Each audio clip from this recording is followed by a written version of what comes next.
viernes y es el último día del mes de mayo. Bienvenidos y bienvenidas a Noticias 7. Como siempre, aquí hacemos un repaso por esas noticias que usted debe conocer. Gracias por compartir con nosotros esta nueva jornada de actividades. Estos son nuestros titulares.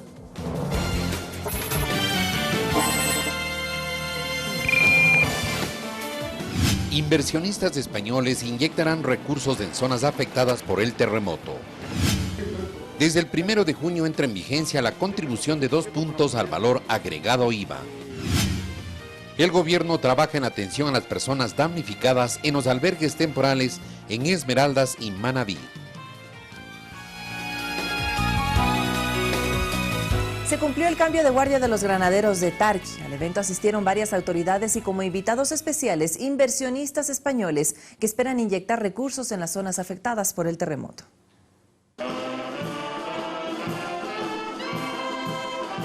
Fueron invitados a la ceremonia de relevo de guardia de la escolta presidencial.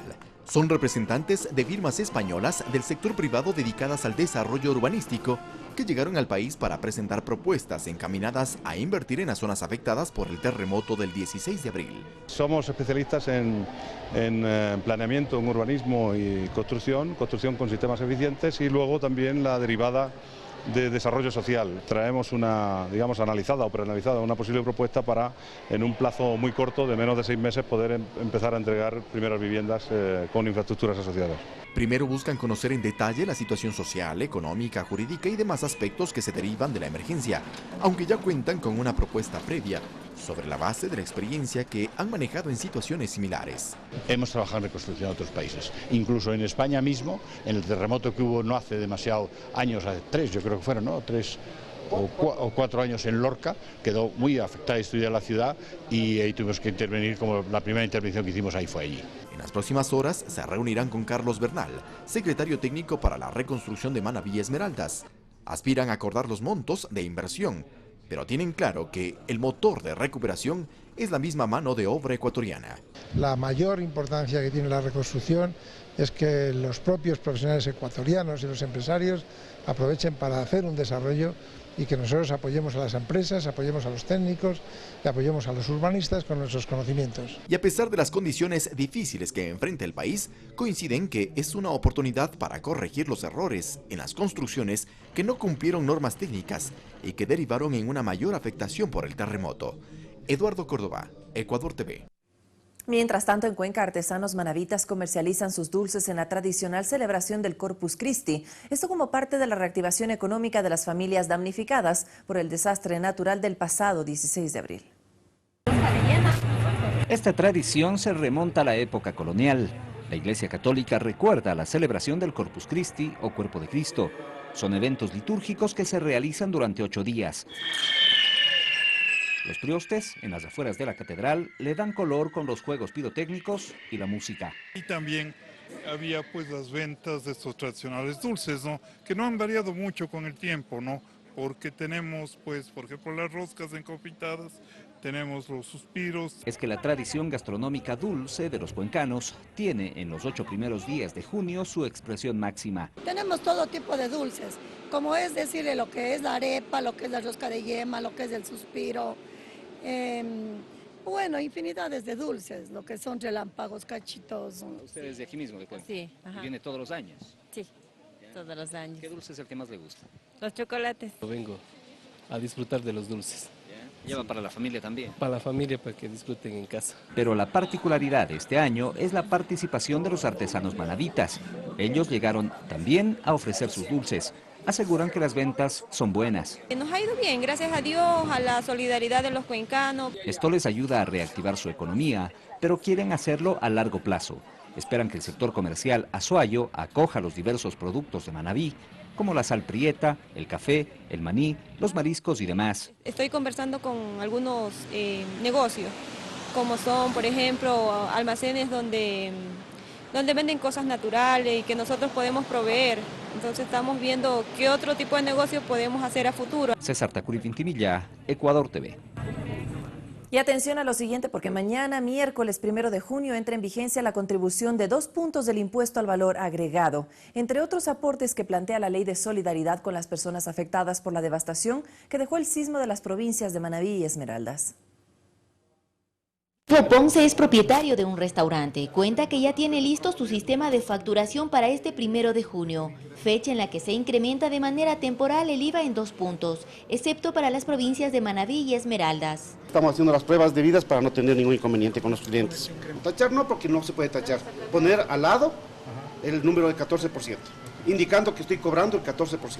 Medida que el director del Servicio de Rentas Internas afirma no afecta al diario vivir ciudadano, pues el 89% del total de la canasta básica no paga IVA. Es decir, la alimentación, la educación, el transporte, la salud, el alquiler de vivienda están grabados con tarifa 0% del IVA. Orlando recuerda que quienes realicen el pago con medios electrónicos tendrán incentivos.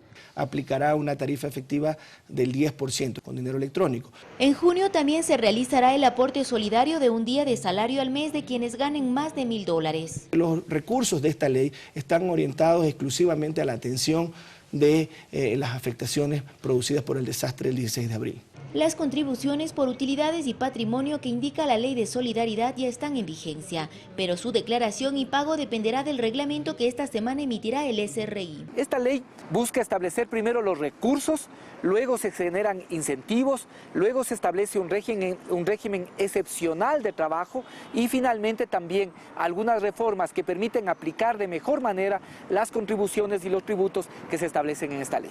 Olga Velasco, Ecuador TV. Y le contamos también que Ecuador solicitó al gobierno de Barack Obama un alivio migratorio o estatus de protección temporal para los compatriotas que se encuentran en ese país sin legalizar sus documentos. Esta iniciativa surge tras la emergencia a causa del terremoto del 16 de abril que golpeó la zona costera de nuestro país. Esta es una decisión soberana, en este caso, del gobierno de los Estados Unidos. La solicitud por parte de la Cancillería del Ecuador está hecha. De otorgárselo, este estatus brindará seguridad a los ecuatorianos que se encuentran en Estados Unidos sin legalizar su situación. Los migrantes ya no serían deportables durante el periodo que dura este estatus de protección temporal. Pueden obtener un permiso de trabajo, un número de seguro social, una licencia que les permita conducir. En la Asamblea Nacional este martes el Pleno se apresta a votar una resolución de respaldo al pedido de la administración Obama para que los migrantes ecuatorianos puedan contar con el estatus de protección temporal. Para que más bien sea un exhorto al gobierno de los Estados Unidos para que se haga eco de los pedidos que se han dado ya por parte de los congresistas estadounidenses y también por parte del gobierno ecuatoriano. Dora Aguirre, vicepresidenta de la Comisión de Asuntos Internacionales, asegura que de ponerse en marcha la protección temporal, los migrantes deberán registrarse ante la autoridad competente para recibir los beneficios. Deberán identificarse con su documento de identidad y con todos los requisitos que se requiera por parte de la administración norteamericana para ser considerados elegibles o no. Alexis Moncayo, Ecuador TV. 6 de la mañana con 39 minutos y el uso del dinero electrónico otorga beneficios con el impuesto al valor agregado IVA. Más de 67,000 usuarios tienen ya una cuenta que garantiza rapidez, ahorro y seguridad según el Banco Central del Ecuador. Incentivar el uso de mecanismos electrónicos de pago mediante la simplificación del trámite con seguridad y rapidez es uno de los objetivos que persigue el sistema de dinero electrónico y a través de él, un objetivo mayor. El dinero circule más rápido en la economía ecuatoriana y por lo tanto dinamice la actividad económica. Con la Ley de Equilibrio de Finanzas Públicas, aprobada semanas atrás, se plantean incentivos que procuran fomentar su uso. Para dinero electrónico, para tarjetas de débito y para tarjetas de crédito. Las tarjetas de débito o crédito son mecanismos electrónicos de pago. También son las transferencias a través de medios digitales. En el país, solo un 30% de la población maneja estas herramientas. El dinero electrónico es otro instrumento, con un concepto similar pero bajo la administración estatal con el Banco Central. La idea es masificar el acceso y uso. Es exactamente equivalente a una tarjeta débito, una tarjeta crédito. Es simplemente una forma más de pagar algo. Para abrir una cuenta debe digitar *153 numeral desde cualquier teléfono celular de cualquier operadora móvil. No necesita saldo ni datos móviles.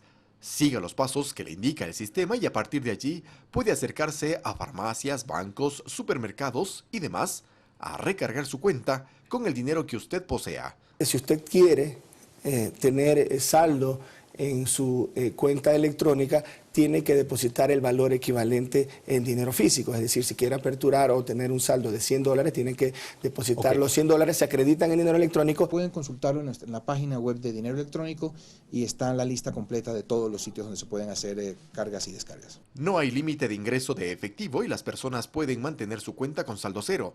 A manera de ejemplo, es un proceso equivalente a recargar tiempo aire en su teléfono móvil. Apenas empecemos a devolver el IVA, los 2 puntos de IVA por pagos con dinero electrónico, el número de transacciones va a subir de manera impresionante. De todas maneras, las autoridades recuerdan que es un sistema voluntario, no obligatorio para nadie.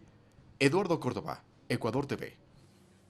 Jefferson Pérez, campeón olímpico, el maratonista Franklin Tenorio, el montañista Iván Vallejo y otros deportistas reconocidos serán parte de la carrera 240K, sumando kilómetros de esperanza, evento que el próximo 11 y 12 de junio pretende recaudar fondos para apoyar la gestión de UNICEF en beneficio de niños y niñas y así también sus familias afectadas por la catástrofe ocurrida en abril en la costa ecuatoriana. Las inscripciones para los atletas que quieran correr junto a las luminarias del deporte están abiertas. Además, se subastarán camisetas de fútbol oficiales con firmas de grandes estrellas del balompié ecuatoriano, español y argentino.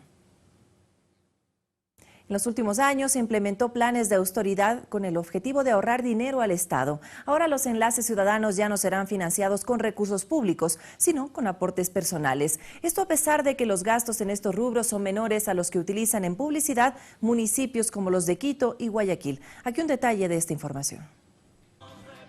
La culminación del contrato con la empresa que brindaba la logística para los enlaces ciudadanos de todos los sábados determina que estos espacios en los cuales el presidente de la República rinde cuentas a sus mandantes ya no serán financiados con recursos públicos, sino con aportes personales. Para el secretario de la Administración Pública, Pedro Solines, esta es una medida dentro de la continua política de austeridad impulsada por el gobierno. Asegura que los gastos de los enlaces son mínimos. Que cuestan $30.000 mensuales, $1,5 millones al año que cuesta. Para el articulista Enrique Aguilar, la decisión es positiva, aunque considera que dentro de un proyecto político es necesario publicitar sus obras. La comunicación es algo en lo que se invierte bastante dinero en la actualidad y lo hacen los municipios, lo hacen las empresas privadas y también tiene que hacerlo el gobierno cuando es necesario, ¿no? Para Solines, tan solo el gobierno central ha recibido cuestionamientos en este tema, no así los gobiernos autónomos descentralizados, cuya inversión en publicidad sería mayor. Comparen los gastos de los enlaces ciudadanos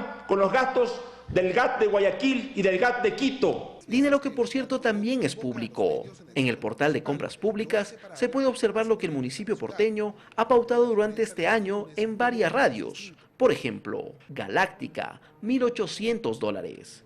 Cristal, $3,000. Morena, $88,750. City, $10,000. Y Radio Centro de Quito, $12,000. Lo que da un total de $114,950. Y en los GAT de Quito y Guayaquil en propaganda mensual se gasta más de $150,000, $160,000. Del municipio de Quito, en cambio, se conoce la adjudicación de un contrato a la empresa Mindshare por más de $1,700,000. Tanto el alcalde de Quito, Mauricio Rodas, como el de Guayaquil, Jaime Nebot, también tienen por separado un programa semanal en el que comentan parte de sus labores diarias. Alex Llanos, Ecuador TV. Y los equipos de Noticias 7 siguen en las provincias afectadas. A esta hora saludamos con nuestra compañera Guadalupe Ayoví, que nos informa desde el Cantón Jama. ¿Cómo estás, compañera? Buenos días. ¿Qué tal, Vanessa? Amigos televidentes, buen día. Estamos en el Cantón Jama, en la provincia de Manabí. Este es el albergue Centro Jama. Como ustedes pueden ver a mis espaldas, están totalmente estandarizados los albergues en toda la provincia de Manabí. Tienen las mismas capacidades, las mismas condiciones. El gobierno nacional se ha preocupado mucho de que las personas damnificadas por el terremoto del pasado 16 de abril estén en lugares seguros, donde puedan contar con todos los servicios básicos, como es agua potabilizada, energía eléctrica. Así también el Ministerio de Inclusión Económica y Social está trabajando para promover los bonos de acogida, los bonos de alimentación y de alquiler. Vamos a ver el siguiente reporte. Aquí se convive en armonía. Son 343 personas que habitan en el albergue Colisa del Cantón Jaramijó, en Manabí. Todos los damnificados con una responsabilidad diferente para mejorar su entorno. Sandra Quintero es de Manta y junto a 9 compañeras se ocupa de la cocina según los turnos que corresponda. Jamás me imaginé estar compartiendo y cocinar para tantas personas que tenemos aquí, pero es muy bonito y me llena de mucha satisfacción poder colaborar para todos. El albergue cuenta con las adecuaciones necesarias, servicios básicos como agua potable y energía eléctrica, asimismo personal capacitado para terapias psicológicas y atención a menores con actividades lúdicas y recreativas. El resguardo es permanente y está a cargo de miembros de las Fuerzas Armadas y Policía Nacional. En el ámbito de la limpieza, la cocina, los quehaceres diarios, entonces tanto hombres como mujeres participan constantemente en ese tipo de actividades. En este contexto y tomando en cuenta que los albergues serán temporales, el Gobierno Nacional a través del Ministerio de Inclusión Económica y Social trabaja en la reestructuración de las familias con la promoción de incentivos como los bonos de acogida, alquiler y alimentación. Al momento son cerca de 350 familias que han recibido estos recursos. Tenemos técnicos que acompañarán a estas familias, verificarán en sitio donde ellos están viviendo y sobre todo nos darán a conocer cómo están viviendo estas familias. El Instituto Nacional de Estadísticas y Censos es la entidad que lleva a cabo el registro único de damnificados. Esta información es verificada para que los afectados puedan acceder a los planes habitacionales que promueve el Ministerio de Desarrollo Urbano y Vivienda, que se estima estén listos en unos 6 meses.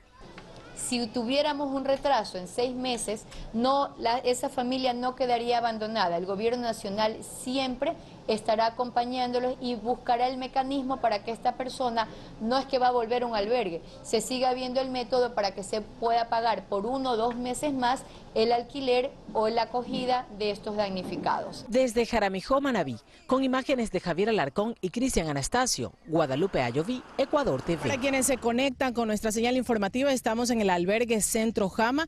Les recordamos que en este cantón las actividades comerciales son la pesca, la agricultura y la ganadería también. Este cantón fue fuertemente golpeado por el terremoto del pasado 16 de abril. Cerca del 85% de las estructuras colapsaron, dejando un saldo de 27 personas fallecidas. Tenemos con nosotros al alcalde de este cantón, Ángel Rojas, quien nos va a comentar un poco más cómo avanza la reestructuración de este punto y cómo avanzan estos procesos. Muy buenos días, señor alcalde. Bueno, buenos días a ustedes por tenerlos aquí. Justamente hoy día viene el señor presidente, todos estamos contentos en el cantón por recibir en la tercera vez que viene el presidente después del 16 de abril. Bueno, como usted puede ver, aquí también tenemos un albergue del Centro Jama, que queda al frente del cementerio del cantón, donde está la gente cómoda con todos los servicios básicos, como usted mismo dijo hace un momento. Esperemos que esto continúe durante no mucho tiempo, ¿no? Ojalá que en el transcurso de este año Jama comience a reconstruirse sus casas. Pero ahora lo que estamos nosotros encaminados es a reactivar la parte económica del cantón, que es muy importante que la gente comience a trabajar porque no siempre todos nos pueden regalar.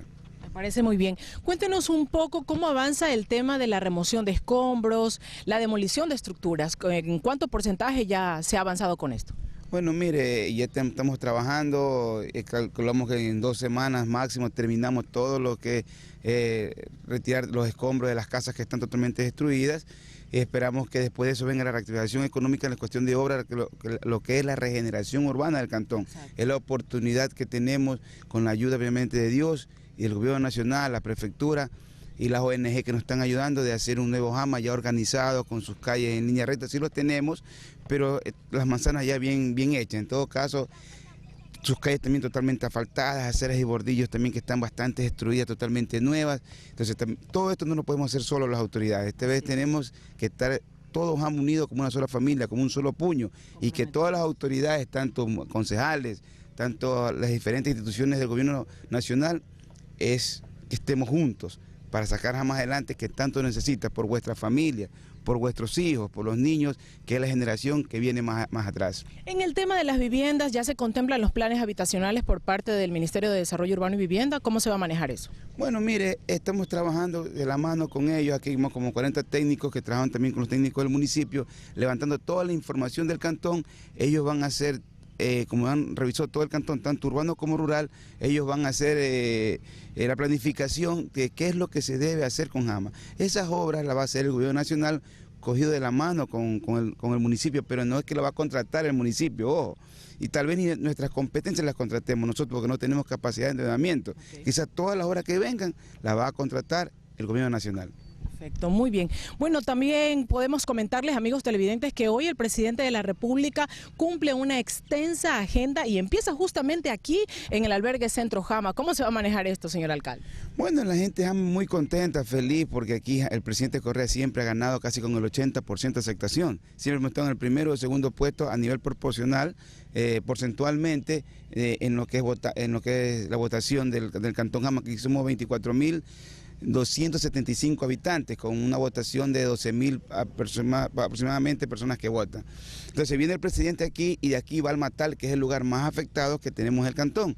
Pero bueno, tenemos un gran albergue donde hay 260 carpas como estas y ya están ocupadas también con todos los servicios básicos, porque el primer asentamiento que vamos a hacer va a ser en el Matal. Por eso el señor presidente va a venir hoy día y el Matal está muy contento. El Cantón Jama está contento de recibirlo al presidente. Muy bien, muchísimas gracias. Bueno, ya escucharon, el presidente de la República va a cumplir agenda aquí, va a estar aquí en Jama, en el Matal, también en San Isidro, y recorrerá los albergues, los campamentos educativos y terminará esta extensa agenda en Manta con el conversatorio con los medios de comunicación. Nosotros seguiremos pendientes y actualizando la información, llevando a ustedes de primera mano lo que ocurre aquí en Manabí.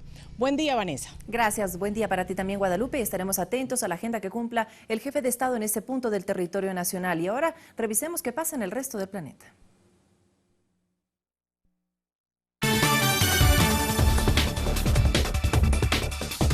La filtración de nuevas grabaciones hacen renunciar al segundo ministro de gobierno de Michel Temer. Además, 23 personas muertas dejan los bombardeos en Siria. Más noticias del mundo en resumen a continuación. En Brasil, el recién nombrado ministro de Transparencia, Fábio Silveira, renunció después de las grabaciones filtradas que confirma la conspiración de la derecha para frenar las averiguaciones por supuestos casos de corrupción dentro de la empresa estatal Petrobras. Silveira es el segundo ministro del gobierno interino en dejar el cargo en solo 16 días. Las autoridades mexicanas dieron a conocer que el narcotraficante Joaquín El Chapo Guzmán no ha presentado ningún amparo en contra de su extradición a Estados Unidos. Su defensa tiene hasta el 1 de julio para entregar el documento. Sin embargo, el 27 de mayo, un juez aprobó la suspensión temporal de su traslado. Un sismo de magnitud 7,2 sacudió el noreste de Taiwán, causando temor entre la población de la capital. El Centro Meteorológico Nacional de la isla informó que el terremoto tuvo su epicentro cerca de la ciudad nororiental de Yilan. Hasta el momento no se reportan víctimas. Un incendio en un depósito de municiones en el oeste de la India provocó la muerte de al menos 17 miembros del ejército. Según medios de comunicación local, primero se dio una fuerte explosión seguida de las llamas. El hecho también dejó varios heridos que fueron trasladados a un hospital. Al menos 23 civiles murieron en bombardeos rusos en la ciudad siria de Idlib. Los ataques, que dejan además varios heridos, incluye un hospital. El Observatorio Sirio para los Derechos Humanos cree que los 10 ataques fueron ejecutados por jets rusos, algo que Rusia lo rechazó. Fernanda de la Bastida, Ecuador TV.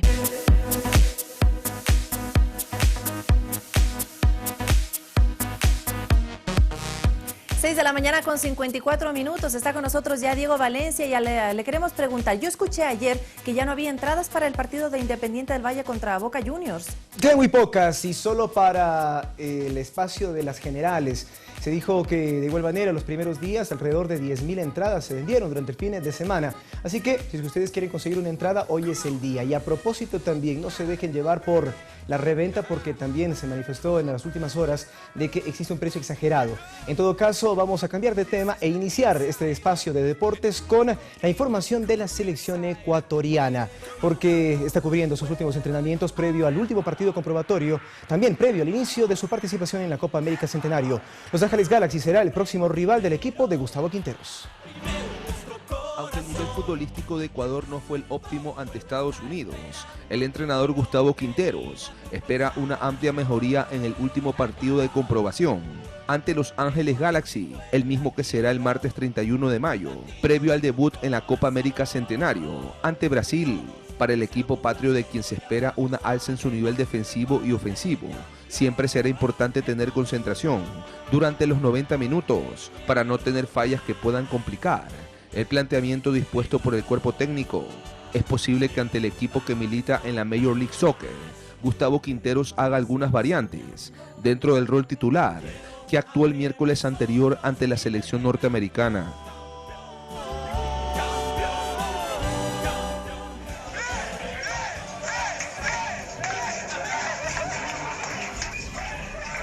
Y a propósito de la selección ecuatoriana, este es el video, o varios de los videos que a través de su cuenta de Snapchat, Jefferson Montero se ha permitido para publicar varios videos y mostrar cómo se divierten en la concentración del Ecuador.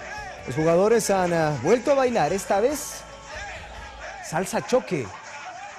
Aquí tenemos varios compañeros, el uno es de Muisne, el otro es de Manta. Ambos también lo hacen, también como los jugadores de la selección nacional.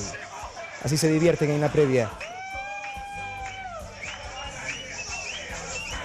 Los jugadores de la selección ecuatoriana. Jefferson Montero es quien aparecía sobre el final porque es del teléfono de la cuenta de Snapchat de él, donde se grabó y ahora se difunden estos videos que son virales en las redes sociales. Conozcamos más acerca de los rivales de la selección ecuatoriana, en esta ocasión de sus directores técnicos. Un repaso en esta nota de Soledad Rodríguez de la personalidad, la jerarquía y por supuesto la carrera profesional de cada uno de los estrategas que enfrentará a Gustavo Quinteros. Previo al inicio de la Copa América Centenario, recapitulamos los antecedentes más importantes de los estrategas que dirigirán las selecciones emparejadas en el grupo B del certamen. En primer lugar encontramos a Dunga, exfutbolista y actual entrenador del combinado brasilero Carlos Caetano Abledón Berry, encabeza por segunda ocasión la selección auriverde. Además de haber sido capitán del equipo campeón del Mundial de Estados Unidos 94, Dunga tuvo un periodo previo como estratega de su país, quedando al margen en el 2010 tras la eliminación de Brasil en el Mundial de Sudáfrica. Sin embargo, desde el 2014 retornó al conjunto pentacampeón, dirigiendo un total de 22 partidos con 16 victorias, 4 empates y apenas 2 derrotas. Segundo en el orden del sorteo se encuentra Ecuador. La tricolor es dirigida por el argentino-boliviano Gustavo Quinteros desde marzo del 2015, después de su paso exitoso por el Club Sport Emelec, donde alcanzó el bicampeonato.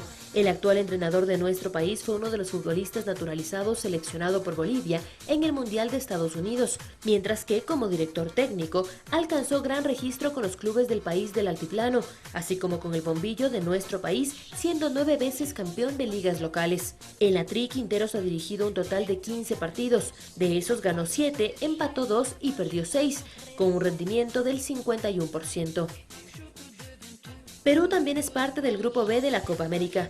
La selección inca llegará a la cita en medio de un proceso de renovación comandado por el argentino Ricardo Gareca, un timonel que llegó a la palestra sudamericana por su exitoso paso dirigiendo a Vélez Sarsfield, donde logró 5 campeonatos locales. Sin embargo, previo a su paso como estratega, el Tigre fue un potente goleador y uno de los referentes del América de Cali, vicecampeón de la Copa Libertadores. Ahora y en su presente en el combinado peruano, el argentino suma un total de 14 partidos dirigidos. De ellos ha ganado 4, empató 3 y perdió 7, con un saldo deficiente de efectividad del 35%. Y cierra el emparejamiento la invitada Haití. El conjunto centroamericano es dirigido en la actualidad por el francés Patrice Neveu. También exfutbolista en sus inicios, el ex centrocampista recibió la selección a finales del 2015, adquiriendo como principal logro la clasificación a la Copa América Centenario tras vencer a Trinidad y Tobago en el desempate. Neveu decidió para este certamen próximo mantener la base de jugadores que disputaron la Copa de Oro del 2015 y cuenta entre sus antecedentes con varias distinciones individuales, entre las que se destacan la calificación de Guinea y Mauritania a la Copa Africana de Naciones. Soledad Rodríguez, Ecuador TV.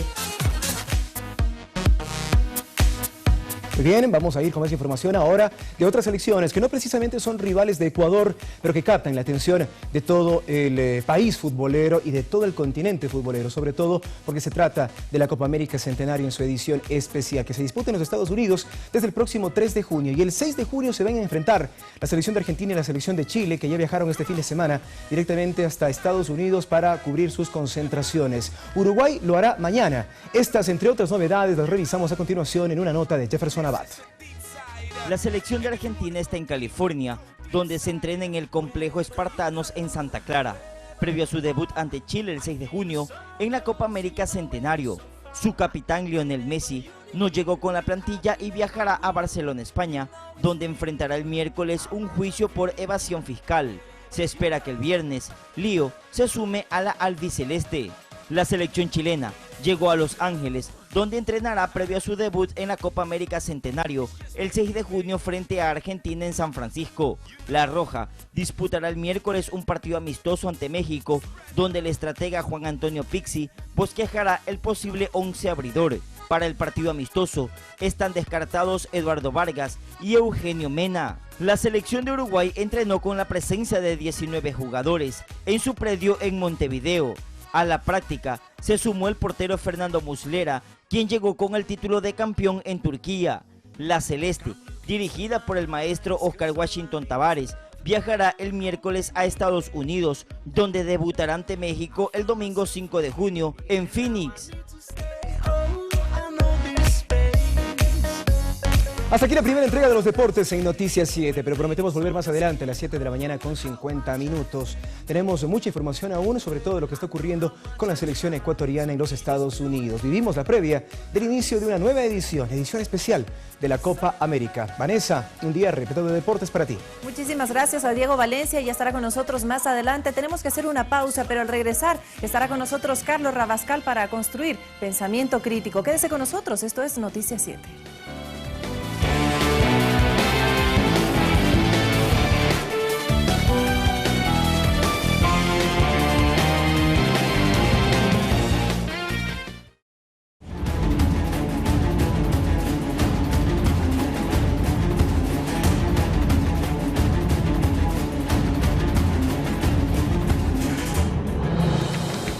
Bienvenidos a Pensamiento Crítico en este día martes. Como lo había anunciado en las redes sociales, el día de hoy tenemos a María Paula Romo y Javier Flores Aguirre, con quien vamos a tener un mini debate, o como lo querramos llamar, para hablar si en estos 9 años se ha fortalecido la institucionalidad democrática. Entro en materia entonces, por efectos de tiempo, les doy la bienvenida a María Paula Romo y a Javier Flores. Por cierto, bienvenidos, buenos días y gracias sobre todo por aceptar debatir.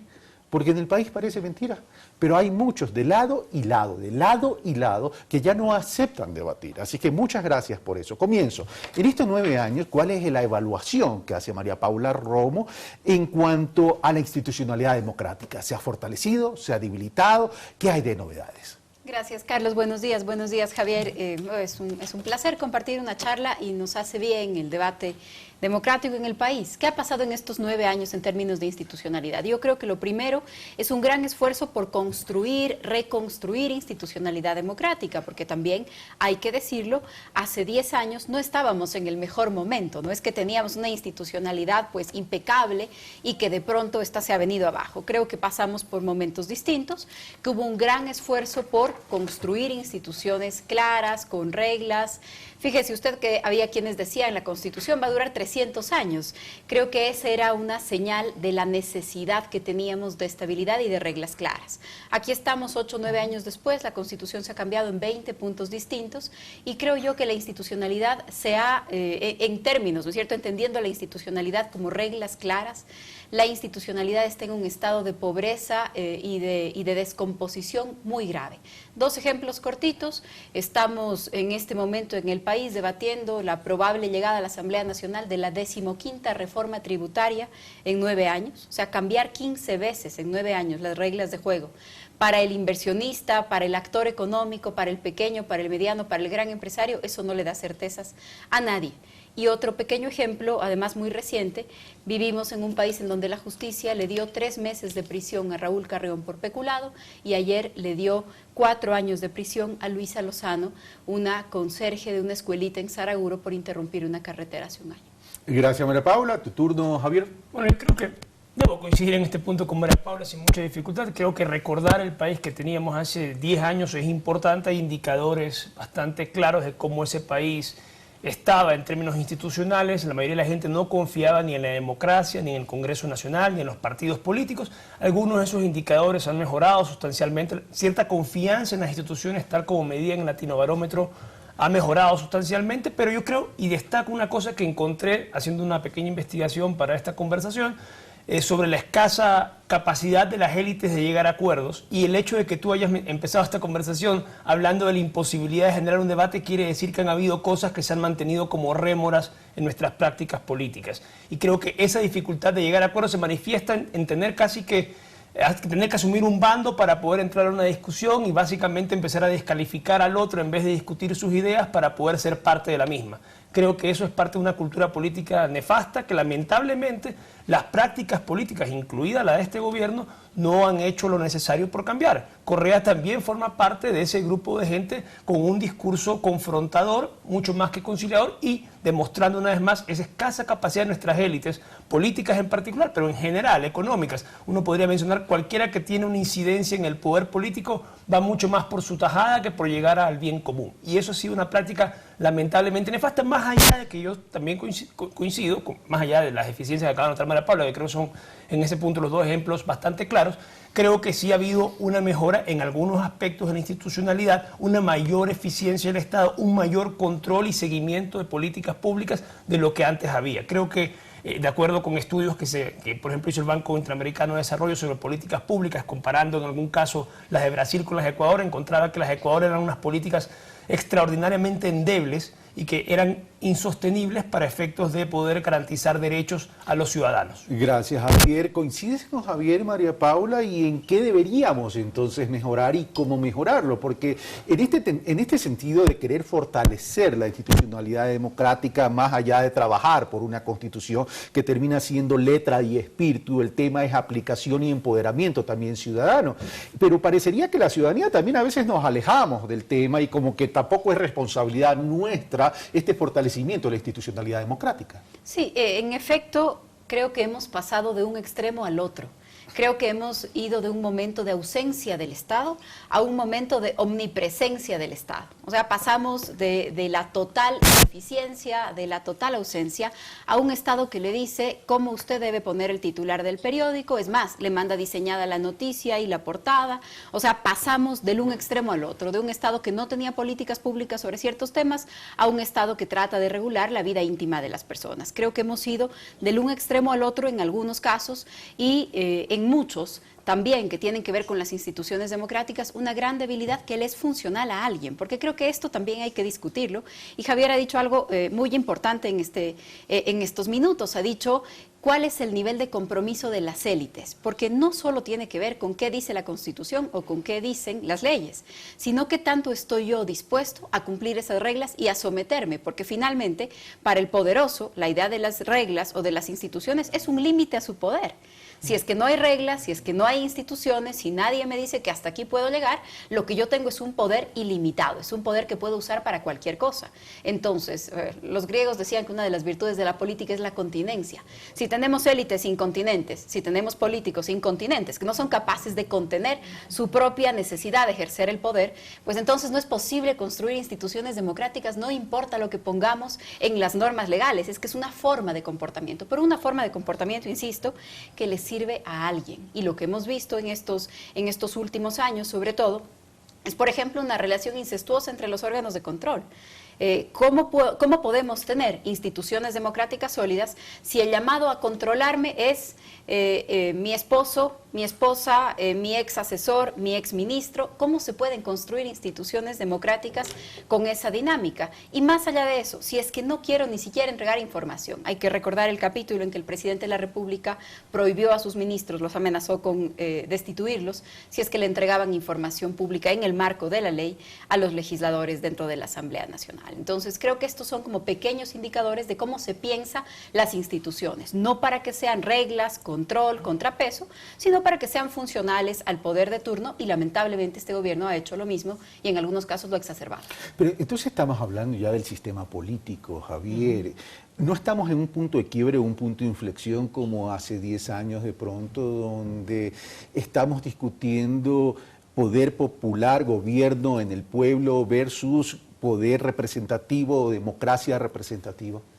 No creo que el debate llegue tan lejos en cuanto a tenga que ver con la participación de los ciudadanos. Yo creo que todavía tenemos un gran déficit en eso, más allá de que tenemos una constitución que favorece mucho esa participación. Creo que ha sido una de las cláusulas menos eficaces del texto constitucional. Los ciudadanos no se han empoderado efectivamente de eso. Eso tampoco es necesariamente responsabilidad del gobierno, tiene que ver con otro tipo de dinámicas, otro tipo de apatías y de falta de una cultura política mucho más acendrada en el ciudadano. A mí, por ejemplo, me llamaba mucho la atención hace 10 años, y este dato lo revisé en Latino Barómetro, más del 6 de cada 10 ecuatorianos pensaba que podía existir democracia sin Congreso y sin partidos políticos, lo cual es extraordinariamente llamativo porque es un concepto vacío entonces. Y eso quiere decir que la mayoría de los ciudadanos pensaban eso. De esa sociedad venimos y esa sociedad queremos democratizar con ciertas herramientas, pero que claramente son insuficientes porque eso tiene que partir también de un movimiento autónomo. Yo quería rescatar de la idea de María Paula. Ella me parece que muy atinadamente habló de ausencia y ahora omnipresencia del Estado. Creo que en algún punto hay que tratar de buscar, como también los griegos postulaban, algún punto medio. No se puede vivir en una anarquía somalí ni tampoco en una omnipresencia china, en la cual el Estado tiene que ver con todos los aspectos de la economía y de la vida privada de las personas. Creo que tiene que haber un punto intermedio y lógicamente tampoco se puede tirar todo por la borda.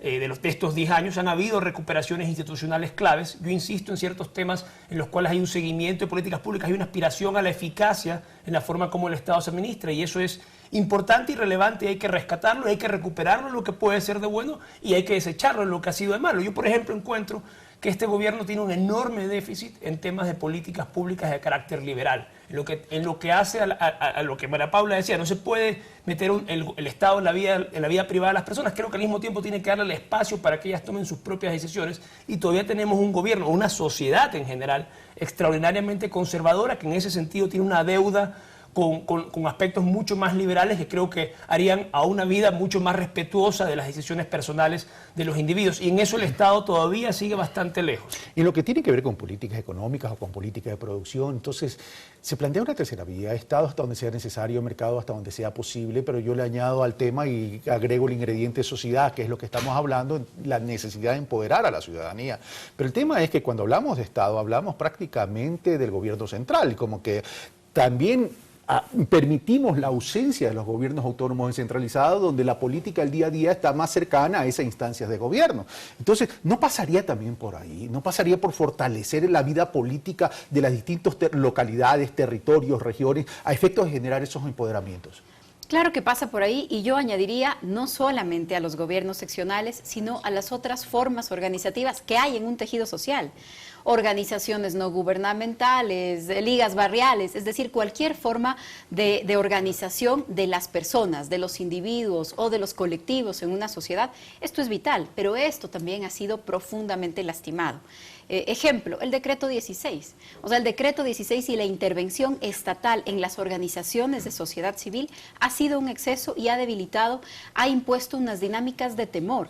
Si nosotros vemos las grandes listas que hemos logrado listas nuevamente de perseguidos, de criminalizados por formas de participación, y no me refiero solamente a mecanismos de participación que pueden ser una protesta, sino a los institucionales. Comisiones creadas para investigar determinado tema en donde los miembros de la comisión terminan procesados por la justicia.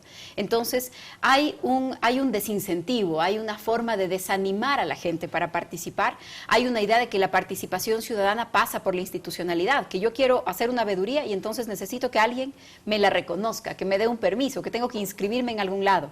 Eso yo creo que ha distorsionado profundamente nuestras dinámicas democráticas y más allá de las instituciones, la democracia necesita unos valores y el valor de respetar al otro, de respetar sus ideas, de no descalificarlo, de comprender que el distinto es posible y podemos vivir juntos, no es un objetivo político aniquilarlo.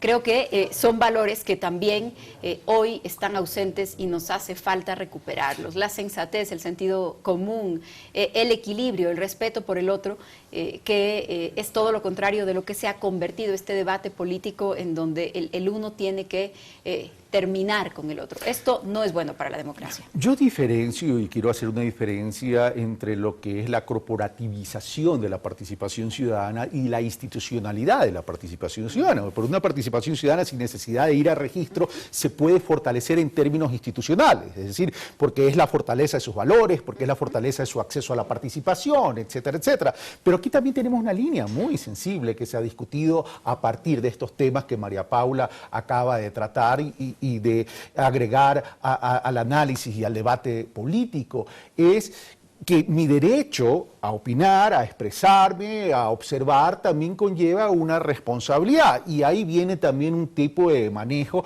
que a lo mejor frena la participación ciudadana, Javier. Bueno, no hay derechos absolutos, en eso vamos a estar claros, y el derecho a la protesta, siendo el primer derecho, el derecho del ciudadano a patalearle al Estado de que tiene que hacer las cosas de otra manera, no debería pasar por la burocratización de ese derecho. Pero claro, cuando alguien protesta no está pidiendo permiso a nadie. Cuando alguien quiere hacer un mecanismo institucional de participación, sí forma parte de ese proceso de burocratización de la participación, que en algunos casos se lo ha llevado a un extremo pernicioso y ha terminado por mucho más aniquilar lo que propone que facilitarlo. Eso hay que tenerlo claro, aun cuando considero que también el derecho a la protesta se ha entendido muy mal en este país. Yo recuerdo el año 2006, cuando hubo una protesta contra la Metrovía en Guayaquil, la respuesta de la alcaldía en aquel entonces, que el mismo alcalde de ahora, era encarcelar a esa gente por terrorista. Y eso ni se discutía. Ha pasado también ahora con el gobierno nacional. La diferencia es que, bueno, el gobierno se discute, por lo menos, y hay una posibilidad de que eso se discute en la arena pública y tenga un fin distinto. En esa época simplemente la gente se iba al tarro con una acusación de terrorismo y ni Diario El Universo, ni El Expreso, ni nadie pescaba lo que pasaba en aquel entonces con la ciudadanía que protestaba. Creo que tradicionalmente el poder ha recibido muy mal las críticas y eso no ha cambiado y seguimos teniendo dificultades en generar acuerdos y consensos y entender el bien común en vez del bien particular como el norte que hay en tener las negociaciones políticas. Eso para mí es claro, pero yo quería introducir un factor sobre lo que tú has preguntado antes. Para mí es importantísimo recuperar las ciudades. Creo que ha sido un aspecto extremadamente olvidado que lamentablemente el terremoto ha sacado a la luz, porque de investigaciones que se han presentado ahora resulta que el 70%, tanto de Quito como Guayaquil, que son las ciudades más ricas, poderosas, populosas del país, están muy mal construidas, sin planos, y el 30% restante, aun cuando tenga planos, rara vez estos se han cumplido en la práctica. Entonces lo que tenemos son ciudades que, incluso en cosas básicas, como garantizar la seguridad de quienes las habitan, en sus casas, en sus viviendas, en los espacios públicos, no tienen garantías de que eso funcione bien. Y eso tiene que ver con una irresponsabilidad tremenda de las autoridades en el terreno. Y que tiene que ver, me imagino yo, con mucha mayor gravedad en alcaldías pequeñas como las que sufrieron el terremoto de primera mano, y la consecuencia de ello es que esa corrupción pública, porque esto es corrupción, eso hay que decirlo, cuando no cumples con lo que dispone la ley y te vas por la libre y lo haces a tu manera y luego muere gente, hay una responsabilidad por corrupción que incluso en otros países, en Japón o en Chile, se van a juicios de homicidio preterintencional, porque obviamente no se buscó matar a la persona, pero esa fue la consecuencia de haber hecho las cosas mal desde un principio. Me quedan 5 minutos, señores, pero esto que tú acabas de enseñar también es de doble vía y sin perjuicio que tú puedas anotar sobre lo dicho y expresado por Javier Flores, quiero también agregar otro tema, que es el tema del derecho a la resistencia. El tema del derecho a la resistencia y la silla vacía son dos temas que quiero agregar también, son nuevas figuras dentro de la Constitución ecuatoriana, no en el mundo. Pero en todo caso, parecería que no se ha entendido ni comprendido ni de parte de la ciudadanía ni de parte de las élites políticas estos dos temas. A ver, yo creo que hay de los mecanismos de participación hoy disponibles en la Constitución, que son muchos, en lo que miramos en el texto de la Constitución o de la ley, los mecanismos son muchísimos. O sea, uno puede escoger si lo que quiere es acceder a la información, si quiere participar en el debate, si quiere poner una iniciativa normativa y entonces yo quiero proponer una ordenanza o quiero proponer una ley. Es decir, en el papel son ilimitadas mis posibilidades de participar. En la práctica son muy limitadas. Recordemos ejemplos como la consulta popular de los Días Unidos, uno de los esfuerzos más evidentes que se ha hecho para llegar a una consulta popular, en donde la Corte Constitucional jugó un papel lamentable, ¿no? La Corte Constitucional jugó un papel lamentable que hoy genera un precedente que la hace pasar por algunos momentos incómodos, pero le dijo, no me voy a pronunciar sobre la pregunta, vayan a recoger las firmas. Pero luego el presidente hizo un anuncio. El presidente dijo que no iba a haber cupo en el sistema educativo para los jóvenes que firmen la consulta popular. Entonces, estos, sin estar escritos, son los mecanismos por los que la participación ciudadana se termina, se aniquila. Cuando hay una marcha pacífica y uno tiene drones sobrevolando la marcha, entonces también hay mecanismos que son amenazas, hay mecanismos que lo que pretenden es amedrentar. Cuando los medios de comunicación se convierten en estas fórmulas, cuando se transmiten cadenas nacionales en donde parte del contenido de la cadena es mi conversación privada con otras personas a través de un dispositivo electrónico, entonces yo creo que más allá de lo que diga la Constitución y la ley, que puede ser una invitación a participar, en la práctica lo que tenemos es una advertencia. Si usted participa pero no está de acuerdo con el gobierno, va a atenerse a las consecuencias, y las consecuencias son echarle encima a toda la institucionalidad del Estado, que para eso sí funciona. Javier Flores. Bueno, es complicado mejorar el escenario de participación cuando no existen mecanismos apropiados por los cuales, más allá de que existe la norma, como dice María Paula, existen dificultades para accederla, y sobre todo creo que tampoco tenemos una sociedad civil empoderada. Yo creo que también es, tal vez para verlo desde otro ángulo, yo creo que también tiene que ver con una ausencia de organización colectiva. Creo que en otras partes del país, tal vez aquí en Quito o en la Sierra, la organización colectiva tiene mucha mayor tradición de realizarse. En la costa, por ejemplo, yo creo que eso se ha aniquilado muchísimo, sobre todo en Guayaquil. Para mí es muy difícil pensar en una sociedad como la guayaquileña, en la cual hay tantas deficiencias en cuanto a la prestación de los servicios públicos, tantas deficiencias en transporte, en espacios públicos, en áreas verdes, y sin embargo no hay una sociedad civil que pueda levantarse frente a ese poder y reclamarle las cosas que son necesarias. Para mí hay una deficiencia allí que tiene que ver, no porque no haya mecanismos, hay la silla vacía, uno puede acceder a la... Pero la silla vacía sí está Consejo Cantonal. Javier. La silla vacía ha estado vacía tradicionalmente porque además se inventaron un reglamento para así hacerlo, porque en esto de burocratizar las cosas el tema es transversal. Es el poder el que no le guste, sea el local o el nacional, que se discutan las políticas que está llevando a cabo. Y ahí me sigue pareciendo asombroso que, por ejemplo, en Guayaquil, teniendo todas esas deficiencias, la discusión se haga en términos tan triviales o tan pobres que no llevan a discutir las cuestiones de fondo en términos de transporte público, en términos de áreas verdes, en términos incluso de crecimiento económico. Ya desde un tiempo a esta parte, Quito pasó a ser el motor económico de este país y dejó atrás a Guayaquil. Y esa era la prenda de orgullo del guayaquileño y se acaba de echar por la borda. 30 segundos cada uno para las conclusiones. María Paula y luego Javier.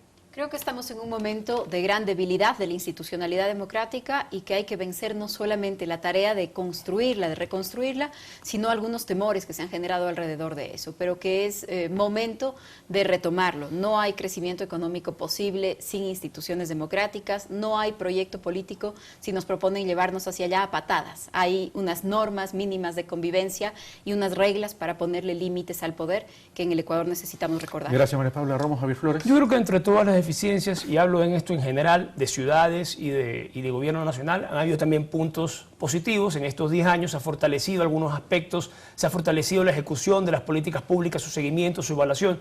Creo que eso debe fortalecerse. Creo que también, como decía hace un instante, no se puede tirar todo por la borda simplemente, hay que recuperar lo bueno y hay que desechar lo malo, hay que discutir sobre esto y hay que tratar de hacerlo nuevamente con una mayor capacidad crítica que la que hemos tenido, porque lamentablemente, como señalaba y como tú lo mencionaste al empezar esta conversación, nuestra capacidad de llegar a debates o acuerdos es bastante precaria y eso no ha cambiado en estos 10 años. Ha sido una marca de acción política en nuestro país desde que existe memoria política, creo yo, y no ha cambiado en este periodo.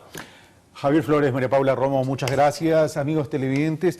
Esto de que tengamos una sociedad blanco o negro no es la mejor vía para construir una sociedad con participación efectiva ciudadana, donde se entrelacen incluso las diferencias y las diversidades de pensamiento, donde tenemos que construir a partir de la diversidad. Nadie está diciendo que debemos renunciar a nuestra ideología, a nuestro pensamiento. Lo que estoy diciendo es que tenemos que construir espacios de diálogo, espacios de conversación, espacios de debate con un solo objetivo. Si yo el día de hoy les pregunto a ustedes, amigos televidentes, ¿qué es el Ecuador? Quisiera, antes que me respondan, que vayan a la cifra del INEC y vean el indicador de pobreza. Que vayan a la cifra del empleo y que vean y analicen cuál es el empleo adecuado y cuál es el empleo inadecuado y cuántas personas no tienen empleo. Tenemos que comenzar entonces a construir una sociedad a partir de la solidaridad, que no es dádiva ni caridad, es distribución y redistribución, no solo en Guayaquil y en Quito, en localidades, territorios y regiones. ¿Dónde está entonces el sujeto político que reclamamos durante estos 10 años y que es fundamental para construir la base de una nación llamada Ecuador? Gracias. Esto fue Pensamiento Crítico. Soy Carlos Rabascal.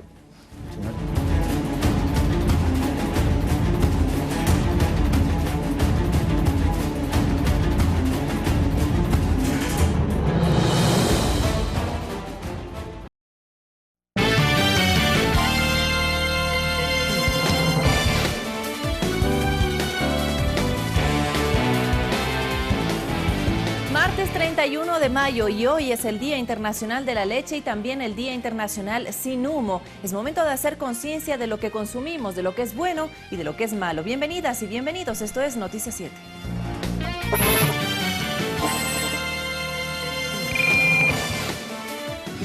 Atender la desnutrición infantil es una prioridad para el gobierno nacional. Este 1 de junio se celebra el Día del Niño y el Día Mundial de la Leche.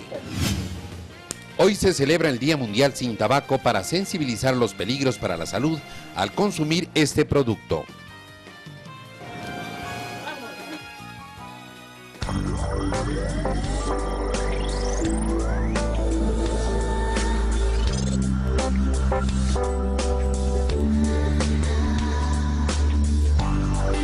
Mañana es el Día del Niño también, así que a celebrar a los más pequeñitos de la casa. Y le contamos que en su informe a la Nación, el presidente Rafael Correa indicó que la desnutrición infantil es una de las tareas pendientes de su mandato. Conozcamos por qué esta es una prioridad para los próximos meses de gestión. Ya se dan vuelta y Un niño puede tener desnutrición desde antes de su nacimiento, según explica la pediatra Miriam Rosas. de cada 10 embarazadas, siquiera las 6 mamás traen consigo un niño con peso bajo. ¿Qué alimentación recibió ese niño si la madre adolescente de por sí no se alimenta bien? La más reciente encuesta nacional de salud realizada en 2012 indica que el 25% de los niñas y niños menores de 5 años tiene un retardo de su crecimiento. Esta condición, si no se corrige, tiene repercusiones en el desarrollo integral de los niños. Problemas de anemia, niños que tendrán infecciones a repetición porque su sistema inmunológico igual no se desarrolló, niños que a futuro no van a tener un desarrollo escolar normal. Para la académica e investigadora Vilma Freire, las tasas de desnutrición en las últimas décadas no disminuyeron lo esperado. A pesar del enorme compromiso político del señor presidente, poco usual en cualquier país, la tasa de reducción no se ha modificado en aproximadamente medio punto porcentual por año. Como en otras patologías, la prevención es la clave. Los promotores de la salud deben trabajar directamente con las familias para que prioricen el consumo de alimentos saludables. Es asombroso ver, por ejemplo, niños pequeñitos con una botella de bebida gaseosa. Un premio ir a comer una hamburguesa, cuando en realidad deberían estar comiendo frutas y verduras. Comer sano no es más costoso. Ecuador goza de una variedad de productos de alto valor nutricional. Tenemos carne, tenemos mariscos, tenemos aves, tenemos legumbres, frutas. ¿Qué está mal aquí? Fomentar buenos hábitos de una alimentación saludable. Por esto, redoblar los esfuerzos para combatir la desnutrición infantil será una de las prioridades del gobierno en los próximos meses. Así lo anunció el presidente Rafael Correa en su informe a la Nación el 24 de mayo. Vanessa Hervás, Ecuador TV. Y a propósito también de este tema, una de las principales políticas estatales que implementó el actual gobierno es la atención a millones de niños y niñas con el objetivo de superar la pobreza y cerrar las brechas de inequidad. En los últimos 9 años, el actual gobierno fortaleció la atención a la niñez. Según datos oficiales, se logró disminuir la pobreza, así como fortalecer aspectos como el desarrollo infantil, la educación y los servicios de salud. Por $1 que invierte, recupera $17. Eso ha significado este periodo, eso ha significado estos 9 años, mejorar las condiciones de vida. En el tema de salud se ha trabajado en el fortalecimiento de la atención en todas las etapas. La atención a la futura madre en las unidades públicas garantiza el nacimiento del bebé en condiciones adecuadas. Cuidado adecuado durante el embarazo, la nutrición adecuada son irreemplazables en el desarrollo de un ser humano. En los primeros meses de edad se aplica una serie de estudios médicos que permiten prevenir o detectar enfermedades. Desde el año 2011 se realiza un examen al cuarto día de nacido, que permite advertir de posibles discapacidades. Se trata de prevenir, de detectar a tiempo para poder tomar una acción que permita que el crecimiento y el desarrollo de ese bebé sea adecuado. En 9 años, el porcentaje de controles mensuales de salud a niños y niñas se incrementó en un 182%. En 2015 se registraron más de 1,5 millones de atenciones. Es el momento en el que garantizamos una persona con todas sus capacidades para el resto de su existencia. El Ecuador se ha sumado a la iniciativa mundial que promueve la lactancia materna exclusiva en los primeros 6 meses de vida. Se han implementado 7 bancos de leche humana en el país. La lactancia materna garantiza que el bebé reciba en cuanto a nutrientes todo lo que requiere. Otro logro destacado por el gobierno es la reducción del trabajo infantil. Hemos recuperado, por ejemplo, casi 500,000 de niños de los basurales, es decir, los niños que vivían de la pobreza. Rodrigo Galvez, Ecuador TV. 7 de la mañana con 35 minutos y sabemos que Manabí y Esmeraldas atraviesan por momentos difíciles, pero si hay algo que debemos aprender de nuestros niños y niñas es que ellos no pierden la alegría. Vamos a saludar a esta hora con nuestra compañera Guadalupe Ayoví, que se encuentra en el Cantón Jama, de ese punto de nuestro territorio nacional. Guadalupe, buenos días.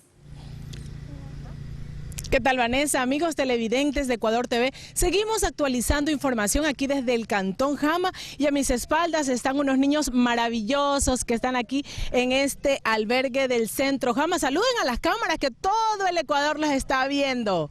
Muy bien, y también en el extranjero.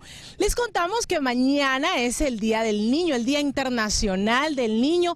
Y qué mejor regalo para un niño que un juguete, un detallito. Este detallito viene de parte de los niños de Loja que han querido compartir sus juguetes con los niños de Manabí, de la provincia de Esmeraldas. Vamos a ver el siguiente reportaje.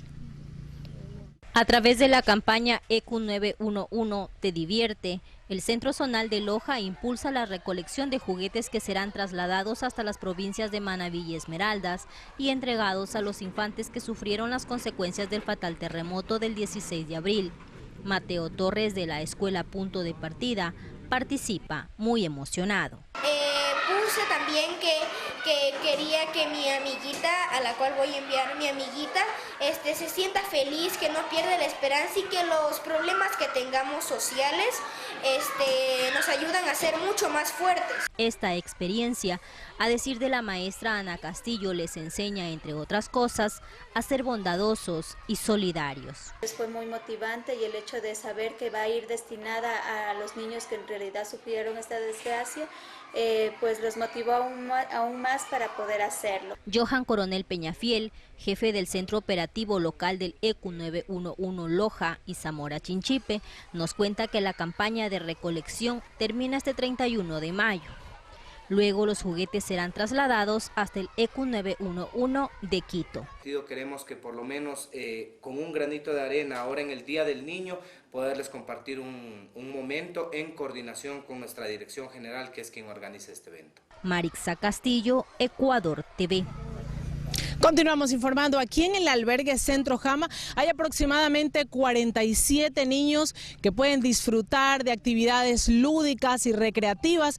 Y esto nos va a comentar un poco Jenny Gómez. Ella es técnica del Ministerio de Inclusión Económica y Social y nos va a contar cuáles son las actividades que se realizan con los niños. Bueno, hay que trabajar en la parte emocional justamente después del terremoto, ¿no? Sí. Muy buenos días. Bueno, nosotros como albergue y yo como gestora de aquí el albergue Jama Centro 1, nuestras compañeras del área lúdica, como es la compañera Ina, nos encargamos de trabajar con los niños en la parte emocional, para que los niños no tengan ese temor y no sientan prácticamente ese temor de lo que ha ocurrido aquí en nuestro Cantón Jama. Trabajamos con ellos haciendo unos juegos, les hacemos pintar, les hacemos hacen deporte. Sí, mucho deporte. Ahí vienen muchas personas de otros lados y nos ayudan a jugar con los niños, a despertarlos, porque en realidad es una cosa tremenda lo que ha pasado aquí. Entonces hay que quitar ese temor en los niños ahora aquí. Muchísimas gracias. Es muy importante el trabajo que hace el Ministerio de Inclusión Económica y Social para recuperar esa parte emocional en los niños y también en los adultos. Tengo entendido que ustedes también trabajan con los padres de familia, Jenny. Sí, nosotros también trabajamos con lo que es con todo lo que es la familia. Con ellos, por ejemplo, ejemplo, tratamos de incluirnos en trabajos aquí mismo en el albergue. Hay grupos que cocinan, hay otros grupos que también ayudan con lo que es la limpieza, hacen también deportes y eso nos ha ayudado prácticamente a olvidarnos un poquito de lo que ha sucedido aquí en Jama. Perfecto, muchísimas gracias, Jenny. Bueno, estos niños, les cuento que también están esperando al presidente de la República porque, como lo dijimos en el primer bloque de noticias, el primer mandatario cumple una extensa agenda aquí en el Cantón Jama, recorrerá San Isidro, los albergues también del Matal y los centros educativos y terminará su agenda en Manta con el conversatorio de medios de comunicación. Los niños de aquí del albergue Jama Centro han preparado una pequeña barrita para todos los niños del Ecuador. Recordemos que mañana es el Día del Niño y ellos ya están listos. A ver, 1, 2 y 3. Con esa alegría nos despedimos. Aquí, a pesar del terremoto, los ánimos están muy arriba, están muy contentos, están positivos y ese positivismo es el que queremos transmitir a todos ustedes en sus casas. Hasta aquí el reporte desde el Cantón Jama. Regresamos contigo, Vanessa. Buen día. Buenos días, Guadalupe. Muchísimas gracias y el abrazo fraterno para todos los habitantes de Jama y en este día, sobre todo, a los más pequeñitos. Y tenemos que contarle también que más de 2.500 niños y niñas acudieron al Parque El Sueño, ubicado en la ciudad de Ambato, para celebrar su día, pero también para conocer el trabajo que realizan las diferentes carteras de Estado en la provincia de Tungurahua. Las instituciones públicas de Tungurahua se dieron cita en el Parque del Sueño de la ciudad de Ambato, donde asistieron más de 2.500 niños para conocer más de cerca el trabajo que realizan las diferentes carteras de Estado. Roberto Gavilanes participó activamente de los ejercicios de la Secretaría de Gestión de Riesgos. Subirme al árbol y de ahí bajar por la cuerda. Así como que miedo, pero de ahí ya cuando bajé ya me sentía bien. La Federación Deportiva de Tungurahua también se hizo presente, ya que en su institución se forman alrededor de 2.000 niños en diferentes disciplinas. Para que también por medio del deporte, la actividad física y la recreación vayan mejorando su calidad de vida. Con caritas pintadas de diferentes personajes y su característica sonrisa, también buscan mantener sus atuendos tradicionales. Porque ahora se está perdiendo mucha la vestimenta y estamos recuperando. De esta forma se adelantó la celebración del Día Internacional del Niño en Tungurahua, ya que el 1 de junio llevarán sonrisas a los niños de Pedernales. Para celebrar a los niños de los albergues, pues su día clásico. En Tungurahua, Máximo Barba, Ecuador TV.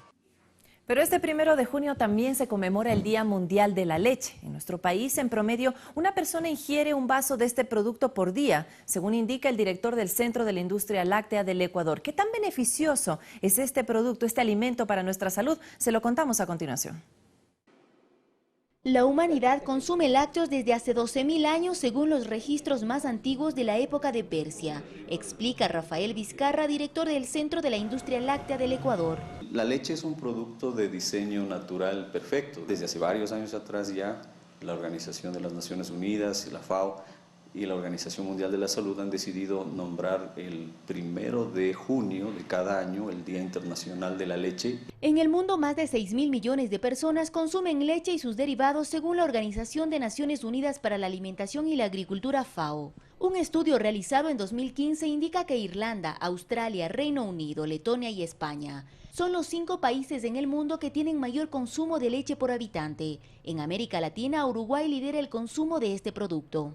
El Ecuador todavía tiene una ingesta baja que equivale a 113 litros por persona por año. Esto quiere decir que más o menos es un vaso de leche al día. Un vaso al día de leche aporta a un niño de 5 años el 21% de sus necesidades proteicas y un 8% de las calóricas y micronutrientes esenciales. La leche es rica en calcio, es rica en zinc, en magnesio, por lo tanto nos ayuda mucho en el desarrollo de nuestros huesos. Sara Mafla es nutricionista, recomienda en infantes de 1 a 5 años tomar de 1 a 2 vasos por día, en niños, jóvenes y adultos hasta 3 vasos al día y en adultos mayores hasta 2 vasos de leche, de preferencia baja en grasa. Existen estudios en que nos dicen que las grasas saturadas e insaturadas que contiene la leche ayudan a que las personas, si es que consumen de 2 a más vasos en el día, 2 a 3 vasos, van a tener un menor porcentaje de grasa en su cuerpo, o sea, van a ser más delgadas. Claudia Valencia tiene una hija de 2 años. Cuenta que diariamente le da un vaso de leche o yogur para fomentar su crecimiento. Porque le ayuda para su desarrollo y crecimiento, tanto mental como físico. Por el alto contenido de nutrientes para los huesos, su ingesta es recomendable, especialmente para niños y niñas, mujeres embarazadas y mujeres con menopausia. Olga Velasco, Ecuador TV.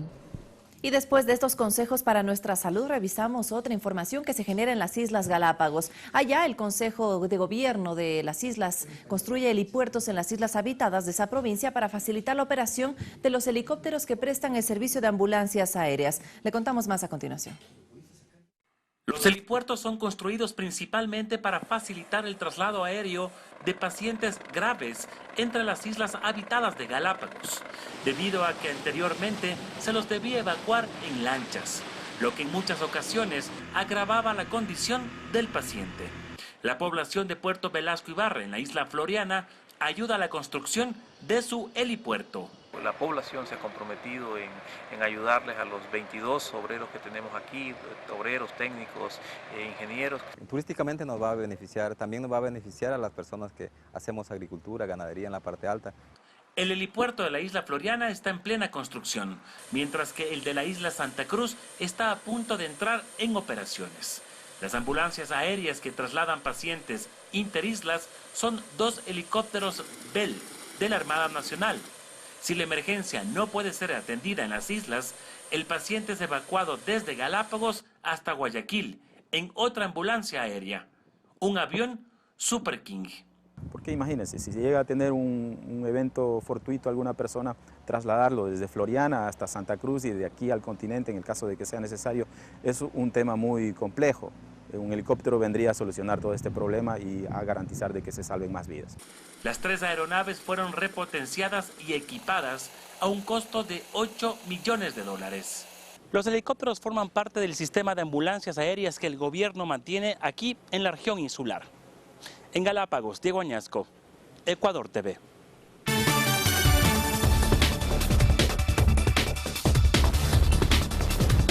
Noticias internacionales: continúan las movilizaciones por el paro agrario en Colombia. En el primer día se unieron 16 departamentos en los que participaron más de 70.000 personas y para este martes se espera que las marchas lleguen a otros puntos del país.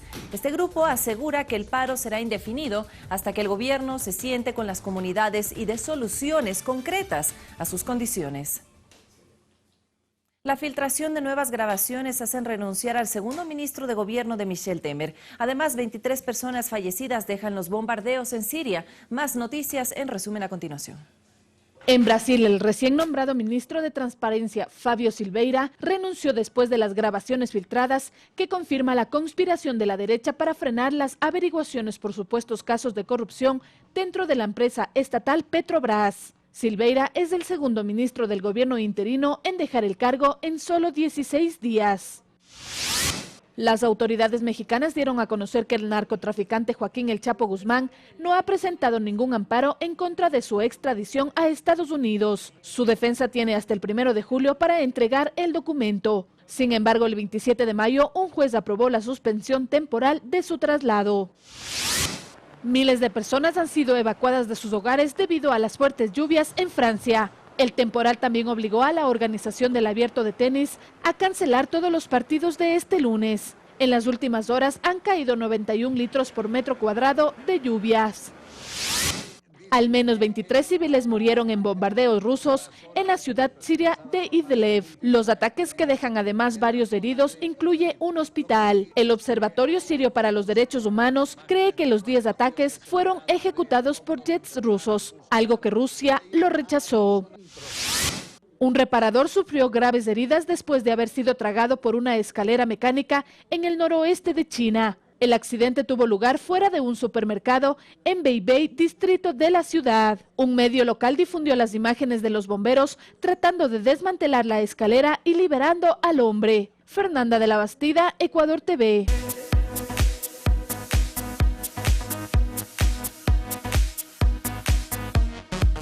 El reloj marca las 7 de la mañana con 48 minutos, 1 hora menos en la región insular. ¿Y qué pasa en el mundo del deporte? Nos lo cuenta Diego Valencia.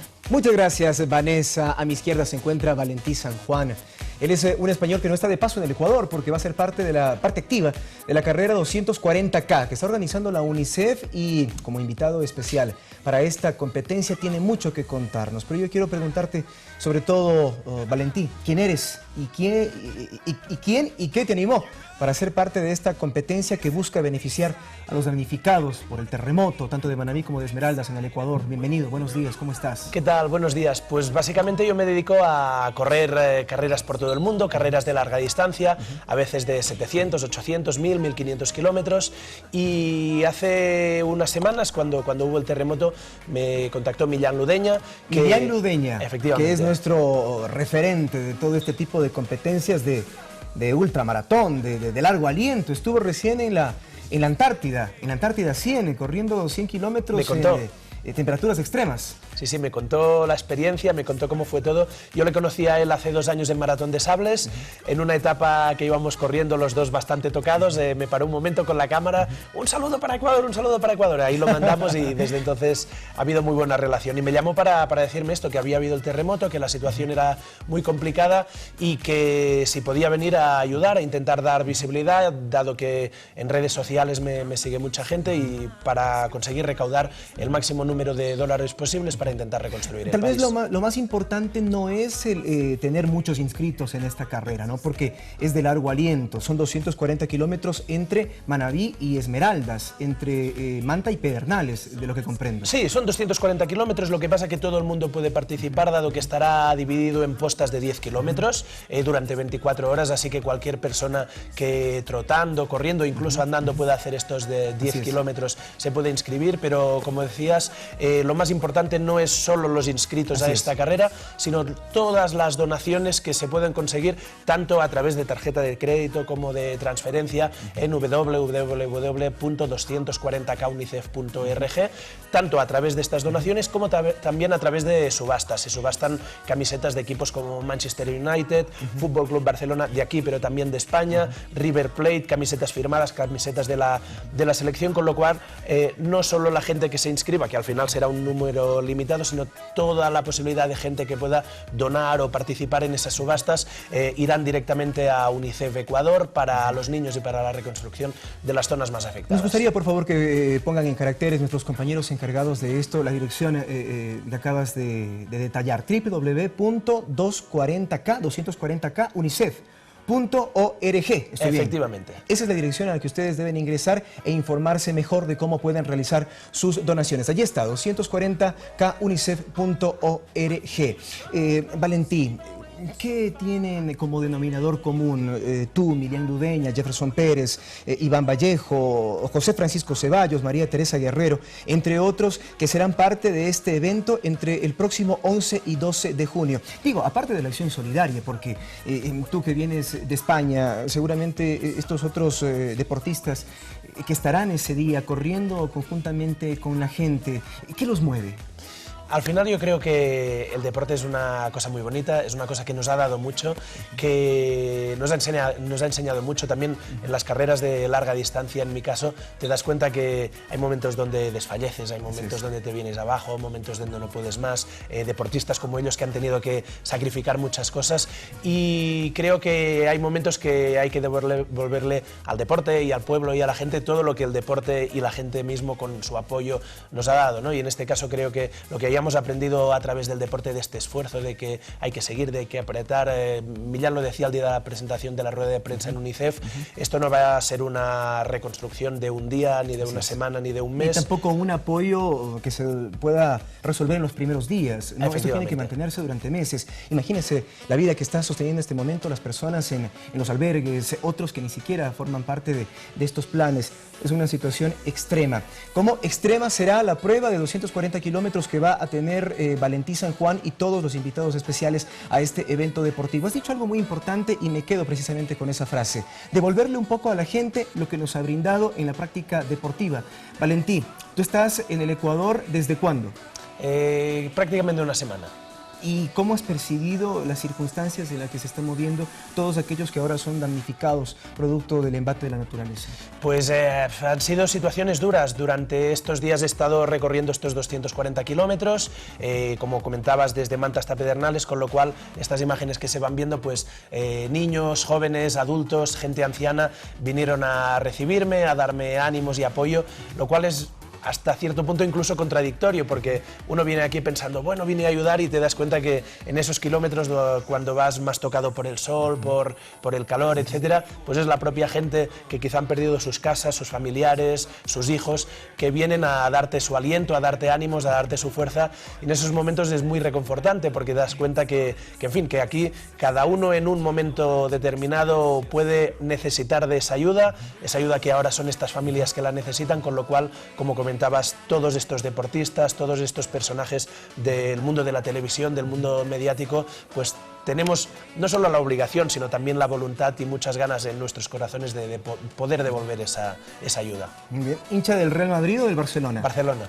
Ah, es que tú eres proveniente precisamente de Barcelona. De esta ciudad. Sí, sí. Bueno, la nota que viene entonces no te va a gustar mucho, porque se trata de Zinedine Zidane, el campeón director técnico del Real Madrid. Hay que felicitarle igualmente. De la última UEFA Champions League. Claro que sí. La vemos juntos, ¿te parece? De acuerdo. Porque Zinedine Zidane es el primer francés en haber conseguido que es un reconocimiento muy importante, la 11ª corona, el 11º trofeo de la Liga de Campeones para el Real. Seguimos acá con Valentín San Juan acerca de lo que será el próximo 11 y 12 de junio, la 240K organizada por la UNICEF, mientras vemos esta nota. La ganó como jugador, con este remate histórico, frente al Bayer Leverkusen. Zidane ganó la Champions League en la campaña 2001-2002. Además, fue el principal protagonista de aquel título. También la consiguió como asistente, junto a Carlo Ancelotti. Y finalmente, la pudo levantar como director técnico principal del Real Madrid. Con esfuerzo, con todo lo que, que han llevado dentro toda la temporada, y al final es algo, como siempre en este club, algo importante que hemos hecho, pero como es este club de todas formas. El logro resulta colosal. Tras tomar las riendas del cuadro madridista a mediados de temporada, tras el despido de Rafa Benítez, el equipo merengue se adaptó rápidamente a las exigencias del francés. Tan solo 7 partidos de la Champions fueron suficientes para que lograra levantar el trofeo. Nosotros hemos traído para todo el madridismo la Copa de Europa. Muchas gracias a todos. ¡Y a la Madrid! ¡Hombre! ¡Ah! Zidane, además, se ha convertido en el primer técnico nacido en Francia en ganar la Liga de Campeones, así como el 7º en conseguirlo, como entrenador y como jugador. Antes lo hicieron Miguel Muñoz, Giovanni Trapattoni, Johan Cruyff, Frank Rijkaard, Carlo Ancelotti y Josep Guardiola. De ellos, los españoles Muñoz del Madrid y Guardiola del Barcelona, el italiano Ancelotti en el Milán y Zidane alcanzaron este doble éxito con el mismo club. Ha sido ratificado hasta el 2018 y en diciembre guarda un nuevo desafío, el Mundial de Clubes.